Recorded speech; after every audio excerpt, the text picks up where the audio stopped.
जय हिंद दोस्तों। बिहार पुलिस सिपाही की परीक्षा के लिए आज हम लोग इंडियन पॉलिटी यानी कि भारतीय संविधान से 50 महत्वपूर्ण प्रश्नों का रिवीजन करने वाले हैं। तो सेशन आप लोगों के लिए काफ़ी ज़्यादा इम्पोर्टेंट रहेगा और साथ ही उस 50 प्रश्न में से आप लोग कितने प्रश्न सही कर पाते हैं सेशन के लास्ट में आपको कमेंट करके अपना अपना स्कोर बताना है। तो चलिए फटाफट से आप सभी लाइव में जुड़ जाइए। सभी को गुड इवनिंग। और साथियों, बिहार पुलिस सिपाही की परीक्षा के लिए ये किरण पब्लिकेशन का वॉल्यूम 2 प्रैक्टिस सेट बुक आ चुका है। इस बुक में टोटल 22 प्रैक्टिस सेट दिया गया है और साथ ही दोस्तों इस बुक में जो 1 अक्टूबर 2023 को अभी एग्जाम लिया गया था उसका पूरा पेपर का सॉल्यूशन भी इस बुक में दिया गया है। और साथियों, जैसे कि बिहार पुलिस का एग्जाम दिसंबर के फर्स्ट वीक से स्टार्ट है तो 100 क्वेश्चन का प्रैक्टिस सेट लगाने के लिए आप लोग चाहे तो इस बुक को ले सकते हैं। बहुत ही अच्छी बुक है। इसका लिंक मैं इसी वीडियो के नीचे डिस्क्रिप्शन बॉक्स में दे देता हूं, आप लोग जाकर ले सकते हैं। तो चलिए आज का पहला क्वेश्चन है, भारतीय संविधान सभा की संघीय शक्ति समिति के अध्यक्ष कौन थे? सभी ऑप्शन को ध्यान से पढ़िए और साथियों बिल्कुल आपको सोच समझकर आंसर करना है। तो यहाँ पर पहले प्रश्न का आंसर क्या होगा? भारतीय संविधान सभा की संघीय शक्ति समिति के अध्यक्ष कौन थे? तो जो भी बच्चे लाइव चैट में ऑप्शन डी बता रहे हैं उनका बिल्कुल सही जवाब है पंडित जवाहरलाल नेहरू थे। और देखिए पंडित जवाहरलाल नेहरू ने ही संविधान सभा के सामने 13 दिसंबर 1946 को प्रस्तावना को प्रस्तुत किया था, यानी कि उद्देशिका को प्रस्तुत किया था। याद रखिएगा 13 दिसंबर 1946 को संविधान सभा की तीसरी बैठक होती है। आगे देखिए भारतीय संविधान सभा की प्रारूप यानी कि मसौदा समिति के अध्यक्ष कौन थे? चलिए दूसरे प्रश्न के लिए आंसर बताएंगे। तो देखिए साथियों, प्रारूप समिति इसको इंग्लिश में ड्राफ्टिंग कमेटी भी बोला जाता है, याद रखिएगा ड्राफ्टिंग कमेटी। और इसमें टोटल 7 सदस्य थे जिसमें से अध्यक्ष पूछा जाता है। तो याद रखिएगा अध्यक्ष कौन थे? डॉक्टर भीमराव अंबेडकर। तो यहाँ पर सी ऑप्शन आपका सही जवाब है, डॉक्टर भीमराव अंबेडकर। संविधान सभा में सभी निर्णय किस आधार पर लिए गए थे? चलिए तीसरे प्रश्न के लिए आप सभी आंसर बताएंगे। संविधान सभा में सभी निर्णय जो लिया गया था वो किस आधार पर लिया गया था? तो प्यारे साथियों, यहाँ पर तीसरे प्रश्न का सही जवाब है सहमति और समायोजना के आधार पर लिया गया था, याद रखिएगा। आगे देखिए भारतीय संविधान सभा में महिला सदस्यों की कुल संख्या कितनी थी? चलिए चौथे प्रश्न के लिए आंसर बताएंगे। भारतीय संविधान सभा में महिला सदस्यों की कुल संख्या कितनी थी? तो याद रखिएगा 15। यहाँ पर डी ऑप्शन सही है 15। आगे देखिए संविधान निर्मात्री सभा में झंडा समिति के अध्यक्ष कौन थे?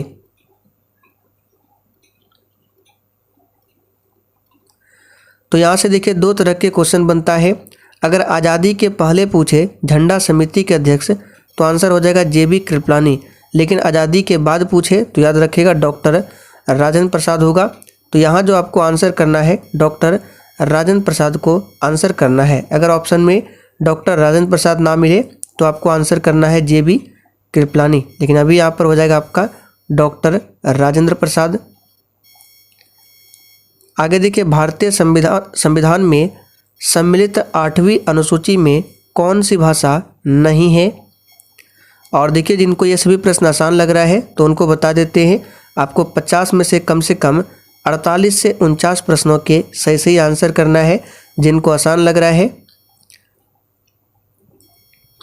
तो भारतीय संविधान में सम्मिलित 8वीं अनुसूची में टोटल 22 भाषाओं का उल्लेख मिलता है जिसमें से भोजपुरी नहीं आता है। तो यहाँ पर बी ऑप्शन आपका सही जवाब है भोजपुरी, याद रखिएगा।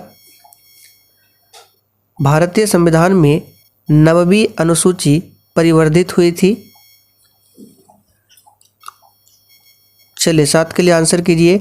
देखिए भारतीय संविधान में प्रारंभ में 8 अनुसूचियां थी, बाद में 4 अनुसूचियों को जोड़ा गया है। तो 8वीं अनुसूची के बाद जो 9वीं अनुसूची को जोड़ा गया है ये प्रथम संविधान संशोधन 1951 में जोड़ा गया था। तो यहाँ पर आंसर हो जाएगा प्रथम संशोधन द्वारा, पहला ऑप्शन आपका सही जवाब है। और 9वीं अनुसूची जो है ये भूमि सुधार से संबंधित है। किससे? भूमि सुधार से। 10वीं अनुसूची पूछा जाता है, ये जोड़ा गया था 52वां संविधान संशोधन 1985 में और ये दल बदल से संबंधित है। 11वीं अनुसूची का संबंध पंचायती राज से है, सभी को ध्यान रखें। और देखिए 42वां संविधान संशोधन ये इम्पोर्टेंट बन जाता है, ये 1976 में हुआ था और इसे मिनी कॉन्स्टिट्यूशन भी बोला जाता है। संविधान पांडुलेखन समिति का निम्न में से कौन सदस्य नहीं था? चलिए 8 के लिए आप सभी आंसर कीजिए। संविधान पांडुलेखन समिति का निम्न में से कौन सदस्य नहीं था? तो यहाँ पर 8वें प्रश्न का सही जवाब हो जाएगा पंडित जवाहरलाल नेहरू नहीं था, याद रखिएगा। और संविधान पांडुलेखन समिति के अध्यक्ष कौन थे? तो डॉक्टर भीमराव अंबेडकर थे, इसे भी ध्यान रखें। किस दिन से संविधान सभा का अंतरकालीन संसद के रूप में आविर्भाव हुआ था?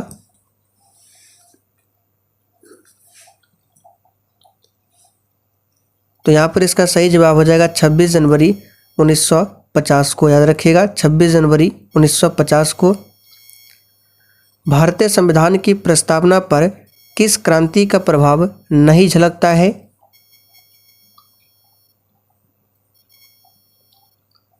तो सिंपल क्वेश्चन है, चीन की क्रांति से। और चीन की क्रांति 1911 में हुआ था, बोल्शेविक क्रांति 1917 में, अमेरिकी क्रांति 1776 और फ्रांसीसी क्रांति 1789।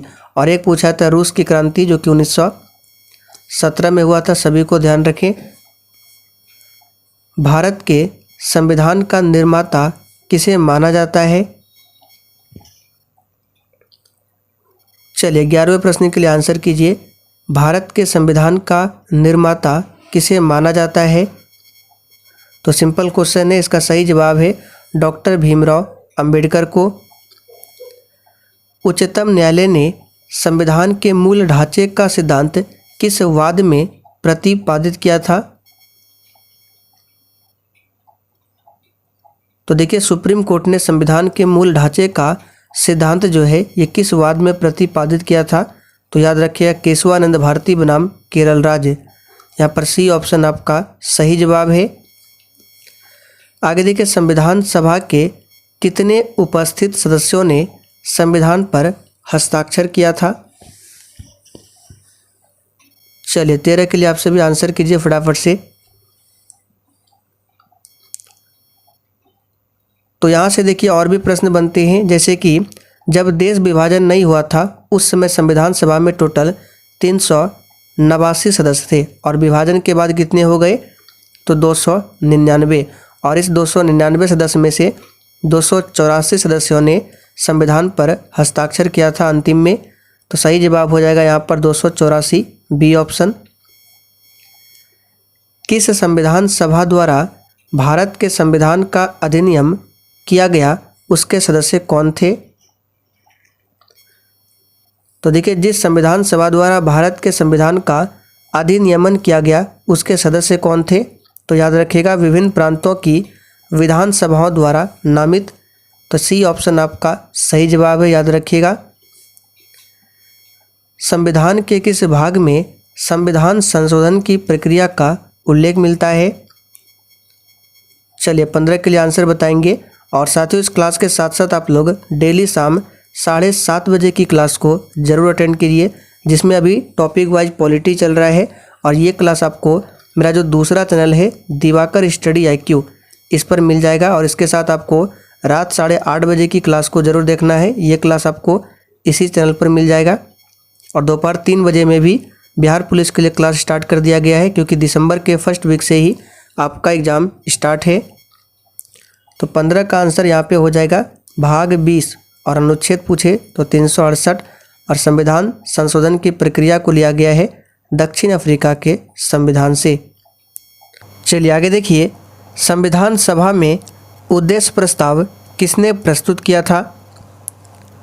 चलिए 16 के लिए आप सभी आंसर बताएंगे। संविधान सभा में उद्देश्य प्रस्ताव यानी कि प्रस्तावना को किसने पेश किया था?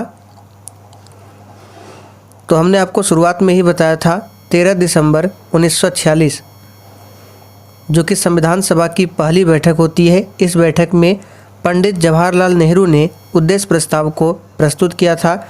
अब यहाँ से प्रश्न बनेगा संविधान सभा की पहली बैठक, तो याद रखिएगा 9 दिसंबर 1946 को। संविधान सभा की दूसरी बैठक 11 दिसंबर 1946 को।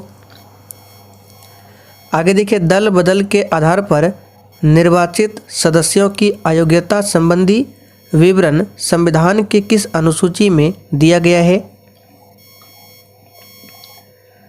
तो यहाँ पे देखिए क्या है, दल बदल। तो दल बदल से संबंधित कौन सी अनुसूची है, तो इसे भी हमने आपको बताया था 10वीं अनुसूची।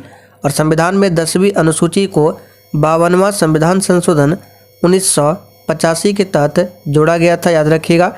और 11वीं अनुसूची को 73वां संविधान संशोधन के द्वारा जोड़ा गया था और ये पंचायती राज से संबंधित है। भारत के लिए संविधान सभा की रचना हेतु संविधान सभा का विचार निम्न में से सबसे पहले किसने प्रस्तुत किया था। यहाँ पर आपको ऑप्शन के अकॉर्डिंग चलना है और सबसे पहले पूछा जा रहा है। तो इस प्रश्न का आंसर क्या हो जाएगा, तो जो भी बच्चे ऑप्शन ए बता रहे हैं बिल्कुल सही जवाब है स्वराज पार्टी। देखिए स्वराज पार्टी का गठन कब हुआ था, तो याद रखिएगा 1923 में इसका गठन किया गया था। किसने किया था, तो मोतीलाल नेहरू और चित्तरंजन दास ने। आगे देखिए, महाराष्ट्र में लोकसभा सीटों की संख्या कितनी है। चलिए 19 के लिए आंसर बताएंगे, आपको बिहार का रखना है। बिहार में टोटल लोकसभा सीटों की संख्या 40 है और विधानसभा सीटों की संख्या 243 है। विधान परिषद 75 है और राज्यसभा सीटों की संख्या 16 है। तो महाराष्ट्र में पूछा जा रहा है, इसका सही जवाब होगा 48। संविधान सभा अंतिम रूप से किस दिन आखिरी बार मिली थी, यानी संविधान सभा की अंतिम बैठक यहाँ से पूछा जा रहा है। तो 20 का सही जवाब हो जाएगा 24 जनवरी 1950 को संविधान सभा की अंतिम बैठक होती है। संविधान सभा द्वारा अंतिम रूप से पारित संविधान में कुल कितने अनुच्छेद और अनुसूचियां थी। तो यहाँ पर 21 का सही जवाब हो जाएगा 395 अनुच्छेद और 8 अनुसूचियां। वर्तमान में कितने अनुच्छेद है, तो वर्तमान में भी 395 अनुच्छेद है और 12 अनुसूचियां है। अब देखिए अनुच्छेद की बात करें, अगर हम लोग इसको मिला लें, जैसे अनुच्छेद 51 ये हो गया, अनुच्छेद 48 हो गया, ABCD को मिला ले तो 400 से भी अधिक आर्टिकल है, लेकिन मूल रूप से जो है 395 अनुच्छेद और क्या है 12 अनुसूचियां। संविधान सभा के प्रारूप यानी कि मसौदा समिति में सदस्यों की संख्या कितनी थी। चलिए 22 के लिए आंसर बताएंगे आप सभी। तो इसका सही जवाब है 7 सदस्य थे मसौदा समिति में और इसके अध्यक्ष कौन थे, तो डॉक्टर भीमराव अंबेडकर। भारत के संविधान निर्माता भीमराव अंबेडकर का जन्म कब हुआ था। चलिए इस प्रश्न पर आप सभी स्टार मार्क कर ले, एग्जाम के लिए इम्पोर्टेंट रहेगा। तो देखिए साथियों, डॉक्टर भीमराव अंबेडकर का जन्म 14 अप्रैल 1891 को हुआ था। तो यहाँ पर सी ऑप्शन आपका सही जवाब होगा, सही कर लेंगे। यहाँ पे 1891 होगा, 14 अप्रैल 1891 को। संविधान के प्रारूप यानी कि मसौदा समिति के समक्ष प्रस्तावना का प्रस्ताव किसने रखा। तो सिंपल क्वेश्चन है, 24 का सही जवाब हो जाएगा जवाहरलाल नेहरू ने। लोकसभा का उम्मीदवार होने के लिए न्यूनतम उम्र क्या है। तो साथियों लोकसभा का उम्मीदवार होने के लिए न्यूनतम उम्र जो है 25 वर्ष है। राज्यसभा के लिए 30 वर्ष है। राष्ट्रपति राज्यपाल उपराष्ट्रपति के लिए 35 वर्ष है। मतदान करने के लिए 18 वर्ष है। तो यहाँ पर ए ऑप्शन सही जवाब है 25 वर्ष। निम्नलिखित में से राष्ट्रपति किसकी नियुक्ति नहीं करता है। चलिए 26 के लिए आंसर बताएंगे और इसका PDF आपको टेलीग्राम पर मिल जाएगा बिल्कुल फ्री में। टेलीग्राम का लिंक इसी वीडियो के नीचे डिस्क्रिप्शन बॉक्स में है। तो साथियों राष्ट्रपति जो है किसकी नियुक्ति नहीं करता है, तो याद रखिएगा इसका सही जवाब हो जाएगा 26 का ऑप्शन ए मुख्यमंत्री की नियुक्ति, मुख्यमंत्री की नियुक्ति राज्यपाल के द्वारा होता है, बाकी ये सभी जो है इनकी नियुक्ति राष्ट्रपति द्वारा होता है। भारतीय संविधान को अपनाया गया, तो सिंपल क्वेश्चन है, भारतीय संविधान को संविधान सभा द्वारा अपनाया गया था।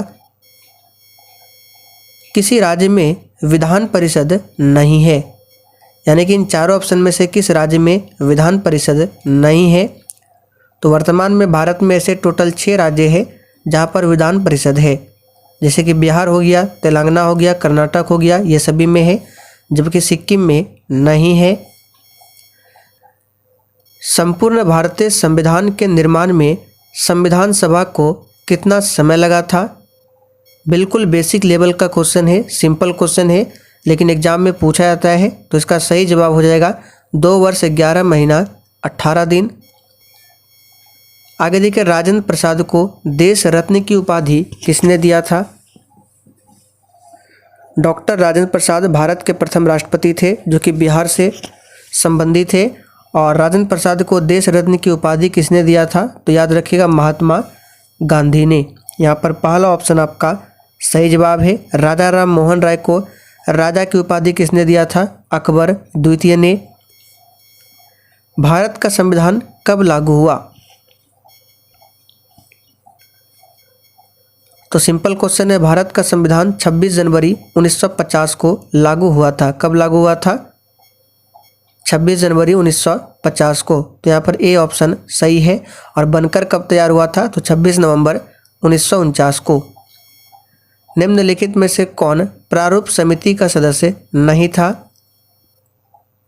तो जैसे कि आप सभी जानते हैं, इसमें टोटल 7 सदस्य थे और अध्यक्ष कौन थे? डॉक्टर भीमराव अंबेडकर। अब इनमें से कौन सदस्य नहीं था? तो सिंपल क्वेश्चन है, जवाहरलाल नेहरू प्रारूप समिति के सदस्य नहीं थे। यहाँ पर पहला ऑप्शन सही है, बाकी ये तीनों थे। राष्ट्रपति का रिक्त स्थान भर लिया जाना होता है कितने दिनों में या फिर महीनों में? तो सिंपल क्वेश्चन है, इस प्रश्न को हमने आपको बताया था शाम 7:30 बजे क्लास में। सही जवाब है इसका लगभग 6 महीनों में। किसी भी विधि के लिए सर्वोच्च न्यायालय से परामर्श मांगने का अधिकार किसको प्राप्त है? ये सभी प्रश्न हम लोगों ने ऑलरेडी 7:30 बजे की क्लास में कवर कर लिया है। तो किसी भी विधि के लिए यानी कानून के लिए सुप्रीम कोर्ट से परामर्श मांगने का अधिकार जो है ये राष्ट्रपति को प्राप्त है। कार्यपालिका का प्रमुख कौन होता है? और देखिए साथियों, जिसने अभी तक सेशन को लाइक नहीं किया है तो फटाफट से आप सभी सेशन को लाइक करें। तो कार्यपालिका का प्रमुख कौन होता है? तो याद रखिएगा राष्ट्रपति। यहाँ पर बी ऑप्शन सही है।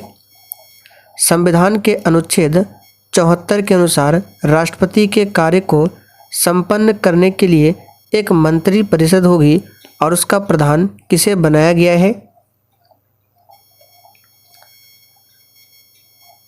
तो यहाँ पर 36 का सही जवाब हो जाएगा प्रधानमंत्री को। भारत में लोकसभा किसका प्रतिनिधित्व करता है?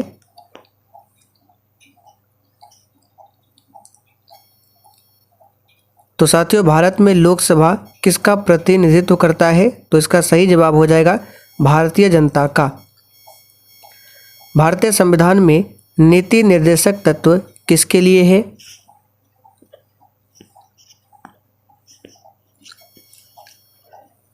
तो सिंपल क्वेश्चन है, भारतीय संविधान में नीति निर्देशक तत्व जो है ये है सरकार के लिए।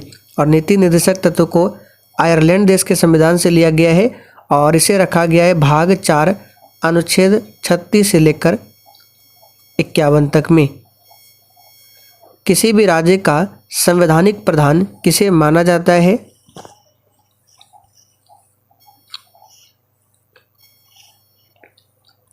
तो साथियों, किसी भी राज्य का संवैधानिक प्रधान जो है ये माना जाता है राज्यपाल को। यहाँ पर पहला ऑप्शन सही है।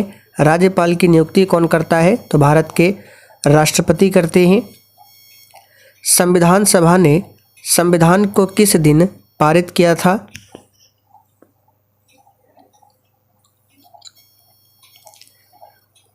तो साथियों, संविधान सभा ने संविधान को किस दिन पारित किया था? तो याद रखिएगा 26 नवंबर 1949 को। भारत को एक संविधान देने का प्रस्ताव संविधान सभा द्वारा कब पारित किया गया था? तो सिंपल क्वेश्चन है, ये पारित किया गया था 22 जनवरी 1947 को। राष्ट्रपति लोकसभा भंग करते हैं किस आर्टिकल के तहत? तो 42 का सही जवाब हो जाएगा प्रधानमंत्री की सलाह पर अनुच्छेद 85 के तहत। भारतीय संविधान के प्रथम दिन के अधिवेशन की अध्यक्षता किसने किया था? तो देखिए, प्रथम दिन का जो अधिवेशन हुआ था उसमें अस्थायी अध्यक्ष बनाया गया था। कैसा? अस्थायी अध्यक्ष। और अस्थायी अध्यक्ष के रूप में डॉक्टर सच्चिदानंद सिन्हा को चुना गया था। फिर ठीक 2 दिन बाद जो 11 दिसंबर 1946 को दूसरा अधिवेशन हुआ था, इसमें डॉक्टर राजेंद्र प्रसाद को अध्यक्ष बनाया गया था, अस्थायी अध्यक्ष। कैसा? तो अस्थायी। तो फिलहाल यहाँ पर आंसर होगा सच्चिदानंद सिन्हा। राष्ट्रपति द्वारा भारतीय संविधान में संसद में कितने लोगों को मनोनीत करने की व्यवस्था की गई है? तो सिंपल क्वेश्चन है 12। संविधान में दोनों सदनों की संयुक्त बैठक का प्रावधान किस अनुच्छेद में है?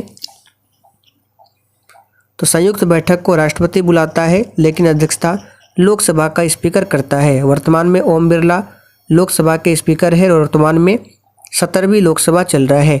सही जवाब है 108। 110 में धन विधेयक है।